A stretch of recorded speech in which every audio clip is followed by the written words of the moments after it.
İranda ilk dəfə olaraq qadın dirijorun iştirakı ilə konsert olub. Qadınların mədəni həyatda iştirakının məhdudlaşdırıldığı İranda Panis Faryosefinin dirijorluğu böyük maraq doğurub. 2 gün davam edən konsertləri çoxlu sayda qadın musiqi sevərdə istəyib. İrandakı şəriət qaydaları qadınların bir sıra hallarda kişilər qarşısında çıxışını, xüsusən solo mahnı oxumasını qadağan eləyir. İndi Panis Faryosefinin iştirakı ilə bu konsert dirijorluqla bağlı qadağanın aradan qalxdığını göstərir. کنسرت رو تقدیم کنم به زنان و مادران ایرانی.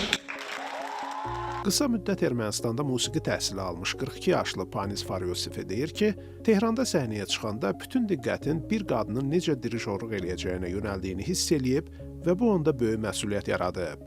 İranın ilk qadın dirijoru deyir ki, çıxışının gənc qızlar üçün ilham mənbəyi olacağını ümid eləyir. Onun sözlərinə görə qızlar öz arzularının ardınca getməkdən çəkinməməlidirlər. Zaldakı qadınlar arasında başını bağlamayanların da olduğu diqqət çəkib. Bu yaxında hökumətin sözçüsü demişdi ki, heç kəsi hicab geyinməyə məcbur etmək olmaz.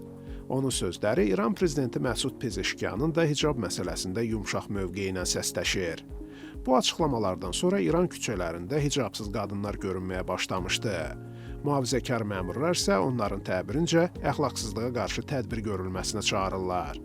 2022-ci ildə İranda Məhsa Əminə adlı gənc qızın hicaba görə təhlükəsizlik qüvvələri tərəfindən zorakılığa məruz qalandan sonra ölməsi ölkə boyu böyük etirazlara səbəb olmuşdu. Yüzlərlə etirazçı öldürülmüş, minlərlə insan həbs edilmişdi.